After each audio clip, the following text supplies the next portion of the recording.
आपण पाहत आहोत SN न्यूज मराठी. लाईक करा, शेअर करा. हा कागदी कप म्हणून याच्यामध्ये आपण चहा पितो. या कागदी कपाच्या आतून प्लास्टिकची एक लेअर असते.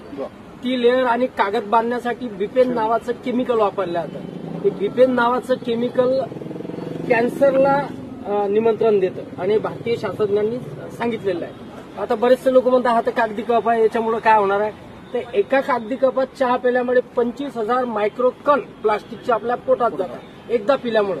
दिवसातून जर अशी 4 वेळा चहा पिली तुम्ही या कपामध्ये तर 1 लाख मायक्रोकण प्लास्टिकच्या आपल्या पोटात जातात. ते गेल्यामुळे तुम्हाला 100% कॅन्सर होतो म्हणजे होतो, त्यात काही दुमत नाही. आणि तुमच्याकडे जर समजून घ्या कॅन्सरचा इलाज करण्यासाठी करोडो रुपये असतील तर आपण नक्की घ्या, काही हरकत नाही. हा कप जर फाडून पाहिला तुम्हाला प्लास्टिक दिसणार नाही, पण हा कप जर तुम्ही असं पाण्यामध्ये भिजवला आणि याला थोडंसं असं स्कर्प केलं तर बघा मी तुमच्या समोर दाखवतो तुम्हाला. आणि हे जे प्लास्टिक आहे हे वितळतं आणि वितळल्याच्या नंतर